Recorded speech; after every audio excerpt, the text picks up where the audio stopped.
ये है 1 minus tan square theta upon 1 plus tan square theta.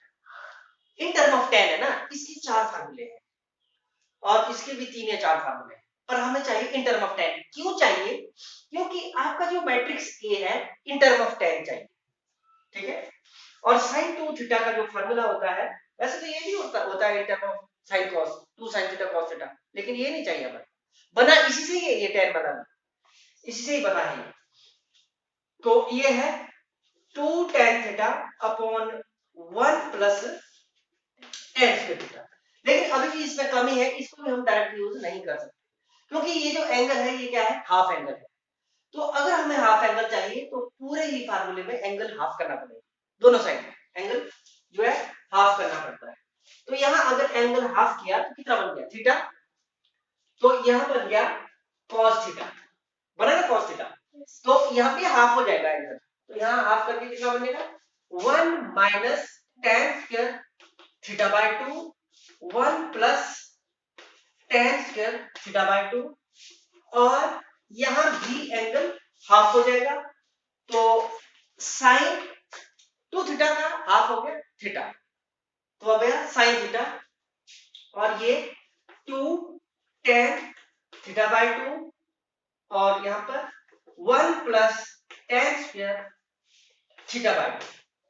ये फार्मूले जो है हम यहां पर यूज कर लेंगे, ठीक है ना। तो इसको लेकर के हम हमारा जो a है वो क्या बना, a क्या बन गया हमारे पास, सब्स्टिट्यूटिंग द वैल्यू ऑफ, हमने क्या करना, पुट इसमें a में पुट tan थीटा बाय 2, ये हमारे पास थीटा की जगह क्या है, alpha. Put tan alpha by 2 is equal to t, ये हमने t पुट कर लेना। तो हमारे पास अब a क्या बनता है, ये बनता है 0 माइनस t, और यहां पर t और 0, ये बना हुआ, ठीक है। अब इसको हमने सॉल्व करना है। अब इसको लेकर के हमने निकालना 1 प्लस के, लेफ्ट हैंड साइड लेनी है और फिर राइट हैंड साइड लेंगे, ठीक है। अगर इसको भी हम अब इन टर्म ऑफ टी निकाल सकते हैं, इस मैट्रिक्स को इन टर्म ऑफ टी, तो इन टर्म ऑफ टी ये क्या बनेगा, cos अल्फा बनेगा 1 minus T square upon 1 plus T square. क्यों, tan अल्फा बाय 2 हमने t मान लिया हुआ है, तो ये बना 1 minus T square upon 1 plus T square, और ये बना 2t upon 1 plus T square. ये वैल्यूज हम इसमें भर देंगे जब इसकी बारी आए। पहले तो हम यहां पर लेफ्ट हैंड साइड लेते हैं, तो लेफ्ट हैंड साइड हमारे पास बनी identity matrix. Identity matrix means 1 0, left hand side मतलब हमने लेना है 1 प्लस a, इसको लेना है हमने।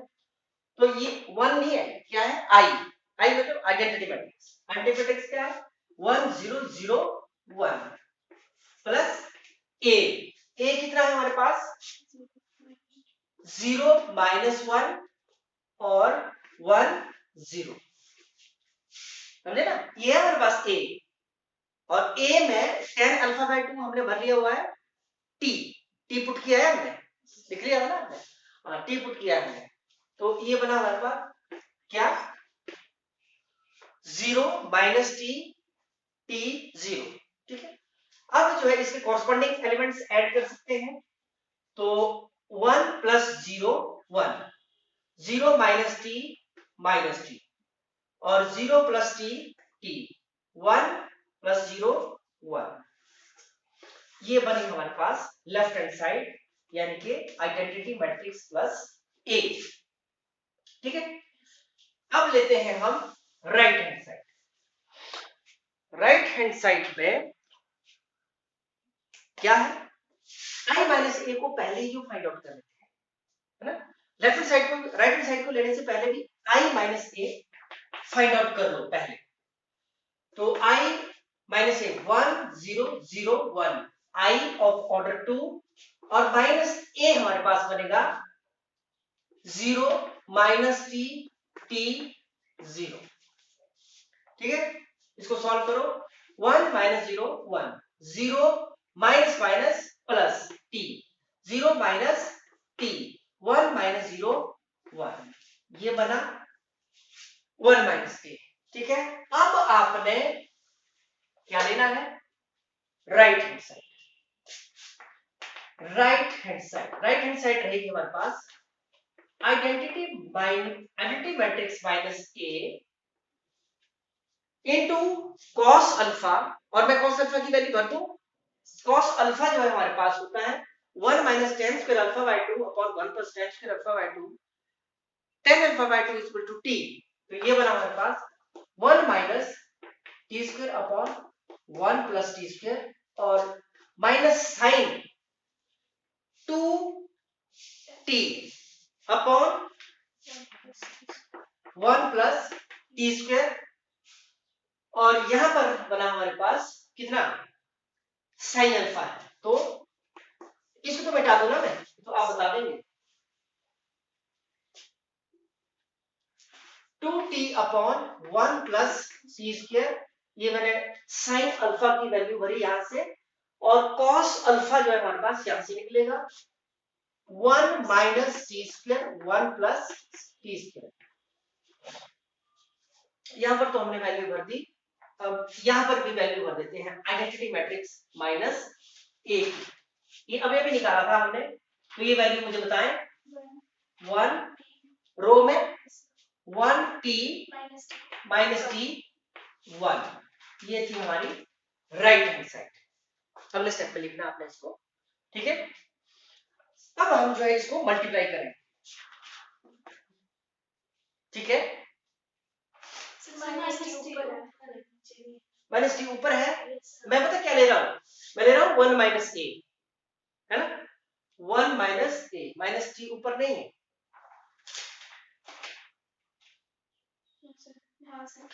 नीचे ये, और जो ऊपर है वो पता किसमें है, वो है 1 प्लस ए में। इनको कुछ डाउट हो रहा होगा तो इनको बताना। तो अब देखना हमने मल्टीप्लाई करना है ना, इससे ऐसे मल्टीप्लाई करेंगे, इससे इस तरह मल्टीप्लाई करेंगे, फर्स्ट रो से फर्स्ट कॉलम को मल्टीप्लाई करेंगे, तो हमारे पास बनेगा 1 minus T square 1 plus T square. अब इससे इसको प्लस होना है ना, तो 2 T square upon 1 plus T square.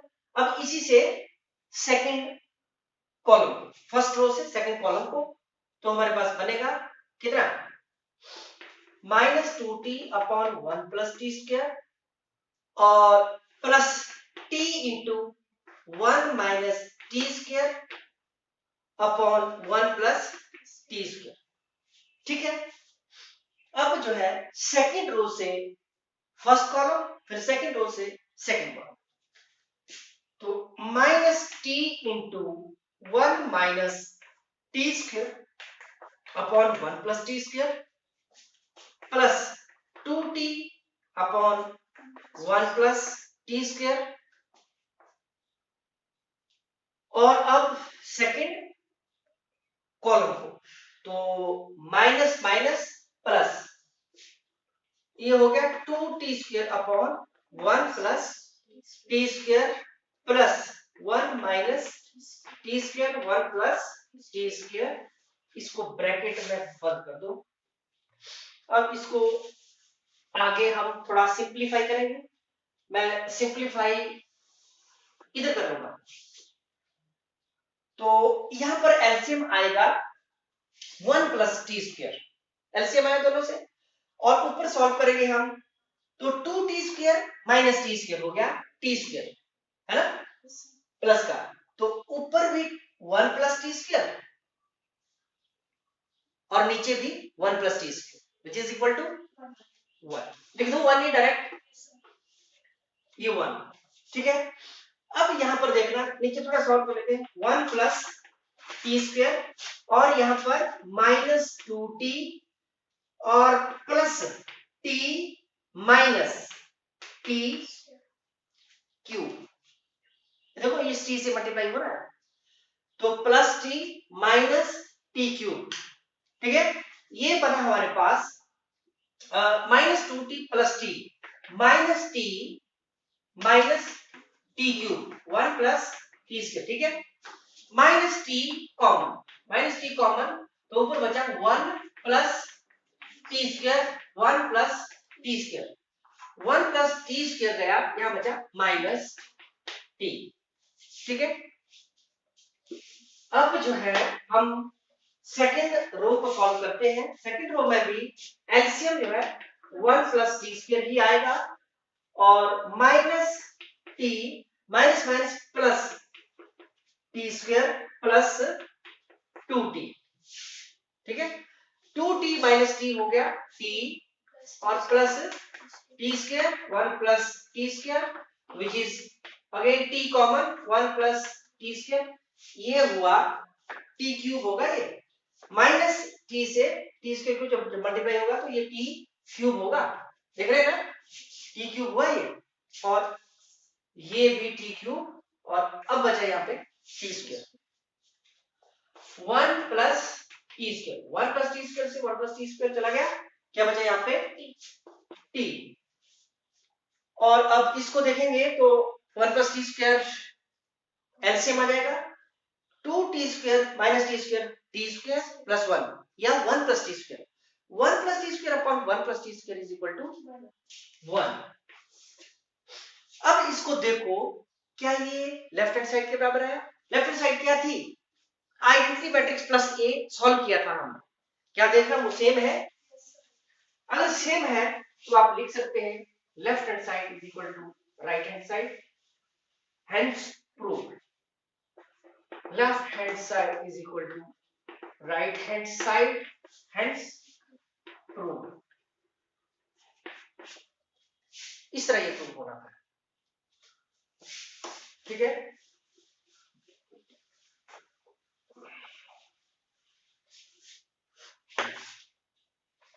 तो ये था आपका question number 18।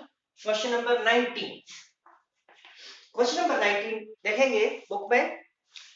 A trust fund has rupees 30,000 that must be invested in 2 different type of bonds, ठीक है। 30,000 है और वो इन्वेस्ट करना है 2 type of bonds. The first bond pays 5% interest per year, first bond कितना पे कर रहा है 5% per year, and second bond pays 7% interest per year, ठीक है। Using matrix multiplication determine how to divide rupees 30,000 among the 2 type of bonds, है ना। 2 type of bonds में कैसे इसको डिवाइड करना है हमने। इफ द ट्रस्ट बॉन्ड या trust fund must obtain an equal total interest of rupees 1800 या 1800 and rupees 2000, ठीक है। करना क्या है, आपने रुपीज 30,000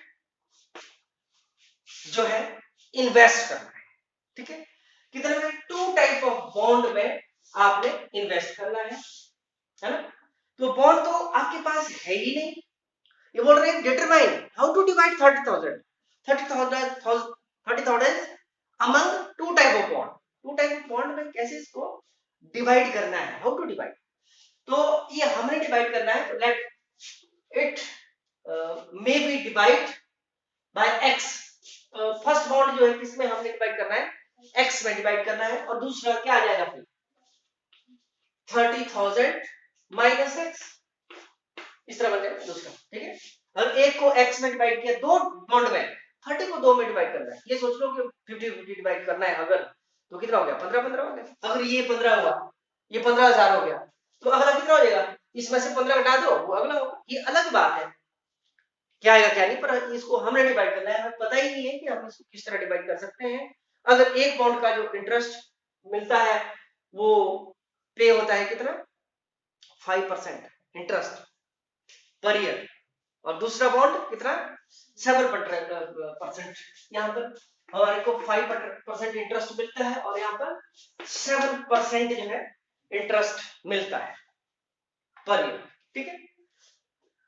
तो सबसे पहले आप लिख लेंगे कि कौन सा कितना हमने इन्वेस्ट करना है। Money invested in the bonds, money invested, ठीक है, इन द बॉन्ड, कितना हो गया वो 30,000, ठीक है, ये लिख लें।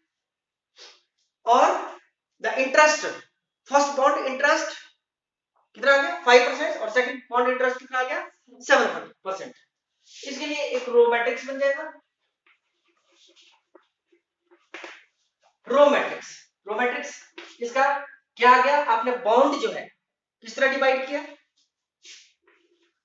30,000, किस तरह डिवाइड किया x, एक x में और दूसरा 30,000 माइनस x में, इस तरह डिवाइड किया है। ये किसको रिप्रेजेंट करेगा, रो मैट्रिक्स किसको रिप्रेजेंट करेगा, टू टाइप ऑफ बॉन्ड जो है जिनको हमने डिवाइड किया, ठीक है, टू टाइप ऑफ बॉन्ड है, रिप्रेजेंट्स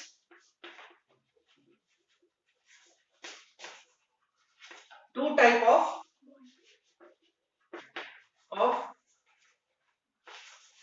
बॉन्ड्स, ठीक है, और एक बन जाएगा column matrix.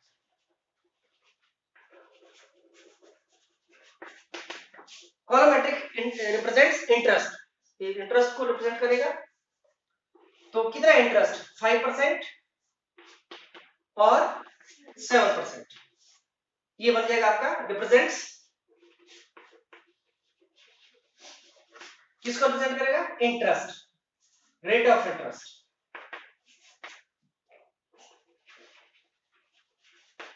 Per year, rate of interest पर, ठीक है। अब हमने क्या फाइंड आउट करना है, total annual total interest, annual total interest कितना होगा 18,000, अगर एनुअल टोटल इंटरेस्ट जो आपके पास कितना है 18,000, ठीक है, करें इसको सॉल्व आगे।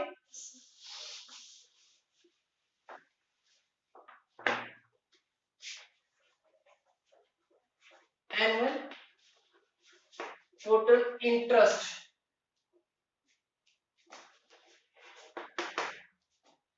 इसको अगर हम मैट्रिक्स ए बोल देते हैं और इसको बी बोल सकते हैं, तो ये बन जाएगा क्या हमारे पास A B, matrix A B बन जाएगा ये, ठीक है। तो चलो यहां लिख लेते हैं हम इसको, ये आएगा हमारे पास x 30,000 माइनस x, ये रो मैट्रिक्स, और ये हमारे पास कॉलम मैट्रिक्स 5%, 5% मींस 5/100 और 7% means 7/100, this is equal to किसके बराबर है ये आपके पास दिया हुआ है 1800, 1800, इसको हम थोड़ा बाद में भी लिख सकते हैं, अगर यहाँ लिखना हो तो बाद में लिख सकते हैं, अगले स्टेप में भी लिख सकते हैं, मतलब इसको सॉल्व करने लेफ्ट हैंड साइड को सॉल्व करने के बाद, ठीक है।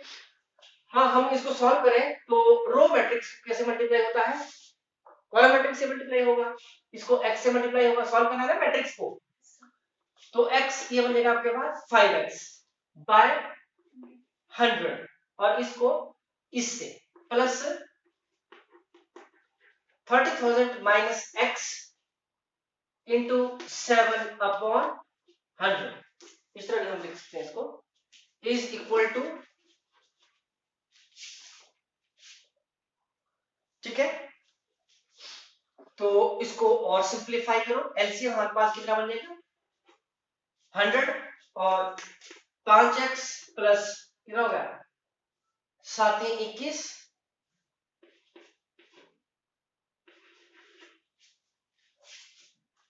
ये बड़ा 2,10,000 है ना, माइनस ये 7x is equal to, solve करो, इसको और सिंप्लीफाई करो, तो ये बनेगा आपके पास, इसको 100 को दूसरी तरफ ले जाओ अगले स्टेप में, ये बना 2,10,000 और ये बना minus 2x is equal to, बना ना। अब 2x को हमने पॉजिटिव करना है क्योंकि x वैल्यू निकालनी है, तो 2x को दूसरी तरफ ले जाओ, है ना, तो 210 माइनस 180, ये इस तरफ ले आए बराबर है 2x, ठीक है, कितना बचा हमारे पास? 180 210 कितना 30,000 बना ये घटा के 30,000 2x x कितना आ गया 15 निकल गया x। ठीक है, तो कैसे डिवाइड करना है हमने इसको? टू टाइप ऑफ बॉन्ड में, एक बॉन्ड जो है आपने फर्स्ट बॉन्ड कितना आ जाएगा 15,000, तो सेकंड बॉन्ड भी कितना आ जाएगा 15,000। कैसे? सेकंड बॉन्ड क्या माना है हमने 30,000 माइनस x, क्योंकि टोटल 30 था, 30 जो है बिल्कुल 50-50 डिवाइड हुआ। 15,000 में डिवाइड करना है ताकि एक से हमें 5% इंटरेस्ट और सेकंड से जो है 7% इंटरेस्ट मिलेगा। ठीक है, तो सेकंड भी आ गया आपके पास, सेकंड भी कितना आया 15,000 ही आया, सेम आया दोनों। अच्छा, इसी का ही सेकंड पार्ट भी है। सेकंड पार्ट क्या है? बस उसमें कोई फर्क नहीं है, लेफ्ट हैंड साइड बिल्कुल सेम चली रहेगी और आपने राइट हैंड साइड भी चेंज करनी है। 1800 की जगह कितना है 2000 है बस। ठीक है, और ये सिंप्लीफिकेशन ऐसे ही चली रहेगी, बस यहां से जो 100 हमने इस तरह मल्टीप्लाई किया उससे इस तरह मल्टीप्लाई करना है 2000 से, तो ये कितना बनेगा 2 लाख बन जाएगा। और फिर हमने 2 लाख से ही इसको सब्ट्रैक्ट करना है, तो कितना जाएगा 10,000 घटा करके 10,000 बचेगा, और फिर 2x से डिवाइड हो जाएगा तो 5,000 बचेगा। तो इसका मतलब एक बॉन्ड का कितना आया 5,000, दूसरे का कितना आया फिर 30,000 minus 5 25,000।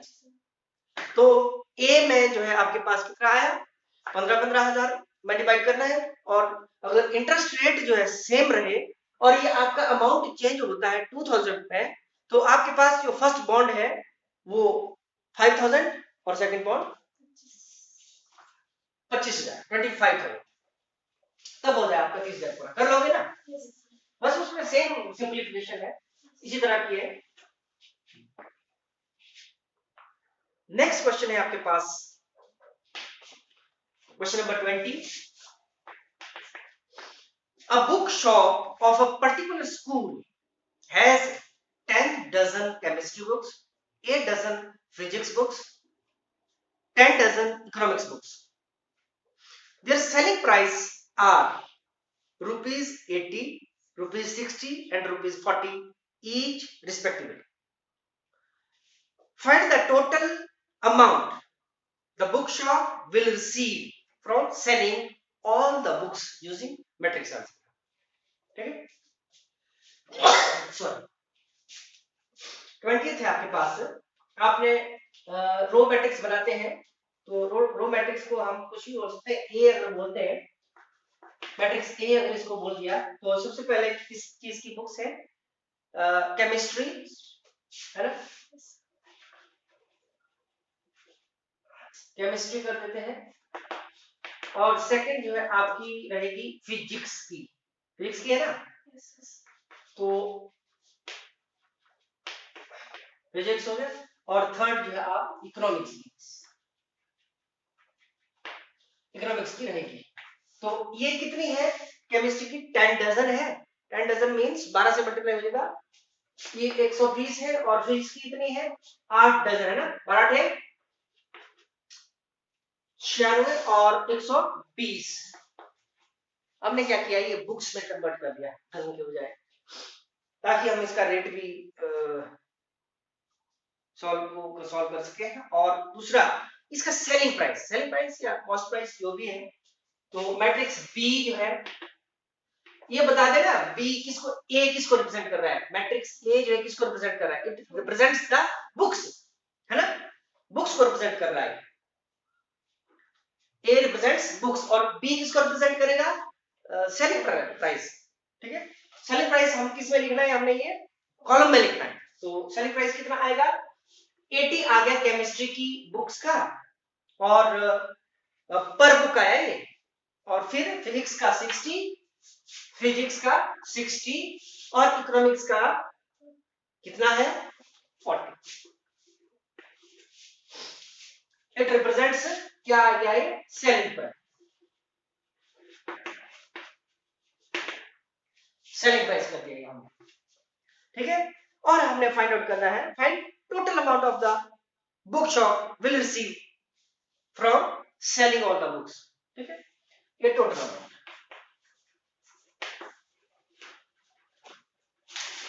Total amount, that is total amount बन जाएगा हमारे पास ए बी।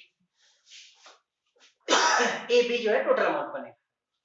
तो ए है हमारे पास रो मैट्रिक्स, रो मैट्रिक्स कितना है 120, 96 और 120, और बी है कितना 80, 60, 40।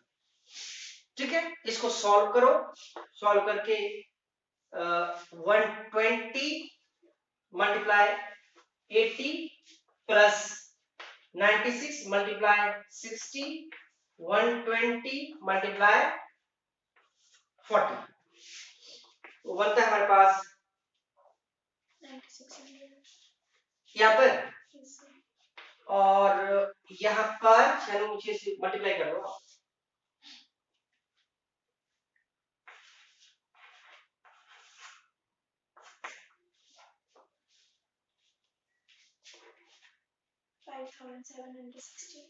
$5,760 और तीनों को ऐड कर लो। ऐड करने के बाद कितना आता है बताओ। वो जो आएगा वो टोटल सेलिंग प्राइस होगा, सेलिंग कॉस्ट होगी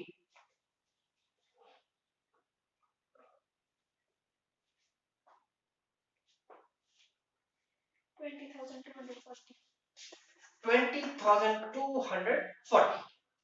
ये क्या है, आपसे जो पूछा हुआ था, आपसे पूछा हुआ था total amount, total selling price. ठीक है, क्योंकि बुक्स जो थी आपके पास केमिस्ट्री की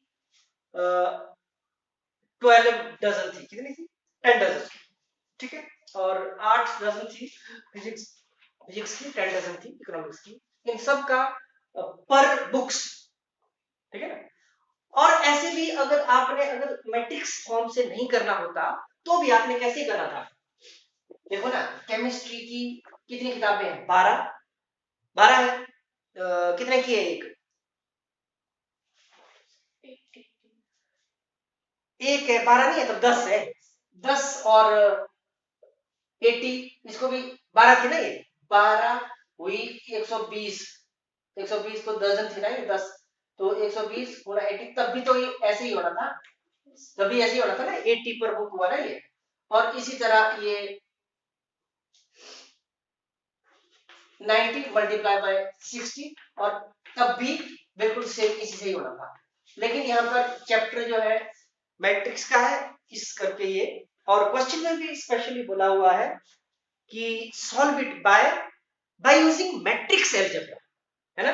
और पिछले क्वेश्चन में भी स्पेशली पूछा था यूजिंग मैट्रिक्स मल्टीप्लिकेशन, तब करके, अदरवाइज ये सिंपल भी हो जाना है। ठीक है, क्वेश्चन नेक्स्ट कौन सा, क्वेश्चन नंबर 21 से पहले हमारे पास दिया गया है assume x y z w and p are matrices of order 2 by n, 3 by k, 2 by p, n by 3 and p by k respectively. Choose the correct answer. तो पहले तो हम इसको मेंशन कर देते हैं कि ये क्या है, इनका दिया हुआ order of matrix x is equal to 2 by n, order of matrix y is equal to 3 by k, order of matrix z is equal to 2 by p, और order of matrix, इसके बाद मैट्रिक्स है w, ठीक है, order of matrix w is equal to n by 3, और order of matrix p is equal to p by k। ये matrix है हमारे पास, इनके ऑर्डर्स दिए हुए हैं हमारे पास केवल। अब है क्वेश्चन नंबर 21। क्वेश्चन नंबर 21 क्या है, the restrictions on n, k and p so that py plus wy will be defined. किसके लिए डिफाइंड है, आपने ऑप्शन एक नंबर के क्वेश्चन में, एक नंबर के उसमें जाते हैं, आपको फर्स्ट 10 क्वेश्चंस जो है एग्जाम में एक नंबर के होते हैं, तो वो यहां से आने के चांसेस रहते हैं। आए भी हैं ये सवाल, ये 21 है सवाल, ये आया भी है क्वेश्चन नंबर 21 एग्जाम में। ठीक है, तो सबसे पहले तो आपको पता होना चाहिए, इसका ऑर्डर पता है, चलो आंसर तो बाद की बात है। आपने किसके लिए ये डिफाइन करना है, आपने करना है P Y plus W Y के लिए आपने इसको डिफाइन करना है। P Y plus W Y के लिए इसको डिफाइन करना है। ठीक है, तो ये ऑर्डर्स आपके पास दिए हुए हैं, पर आपने इनको चेक करना है पहले कि पी वाई किस किस के लिए डिफाइन है। इसको चेक करते हैं पहले, क्योंकि मल्टीप्लिकेशन का फार्मूला मैंने आपको बताया है। क्या है फार्मूला? फार्मूला बोले उसको, चाहे वो डेफिनेशन बोले उसको, क्या बोला मैंने? If two matrix are of order A और बी, हमने कोई मैट्रिक्स लिए थे तो, है ना, ऐसे बताऊं मैं थोड़ा सा आपको कि जो ए मैट्रिक्स का जो ऑर्डर था वो कितना था, हमने लिखा कैसे था उस टाइम, इस तरह लिखा था a i j of matrix m by n and matrix B b j k of order n by p, ऐसे बोला था आपने, कुछ बोला था। तो अब ये के मल्टी, पहले तो ये पता होना चाहिए क्या ये मल्टीप्लाई हो सकते हैं? यस। कैसे? ये दो मैट्रिक्स तभी मल्टीप्लाई कर सकते हैं अगर मैट्रिक्स ए के कॉलम मैट्रिक्स बी के रो के बराबर हो जाए। तो ये वाकई ही सही है, ये मल्टीप्लाई हो सकता है, ऐसे पता चलता है हमने मल्टीप्लिकेशन। और यहां पर भी हमने यही चीज लगानी है, ठीक है ना। और जो रिजल्टेंट मैट्रिक्स आएगा, यानी कि मल्टीप्लाई करने के बाद जो मैट्रिक्स बनेगा, उसका ऑर्डर क्या होना चाहिए? उसका ऑर्डर होना चाहिए, उसका ऑर्डर वो भी कोई मैट्रिक्स होगा हमारे पास, आई के मान लो उसको, वो किस तरह का होगा, किस ऑर्डर का होगा? एम बाय पी का ऑर्डर होगा। ये चीज यहां पर हम लगा पाएंगे, ठीक है ना। तो अब आप यहां पर देखेंगे हमें इन दोनों को अलग अलग लेना पड़ेगा, पहले इसको लेते हैं फिर इसको लेते हैं, ठीक है। तो यहां पर हम लिख सकते हैं since P Y is defined, किसके लिए डिफाइंड है ये? देखो अब देना हमने ध्यान, हमने लेना किसको? पी वाई, ठीक है। और हम इस ऑर्डर में लिखना पड़ेगा, यहां तो वाई ऊपर है पी नीचे है, तो यहां लिखते हैं आप इसको पी लिख लेते हैं पहले। पी का ऑर्डर क्या है? पी बाय के, यहां ना ऑर्डर इसका दिया हुआ। और y का ऑर्डर क्या है? y का ऑर्डर है 3 बाय के, ठीक है। ये है इनका ऑर्डर दिया हुआ। तो जब हम इनको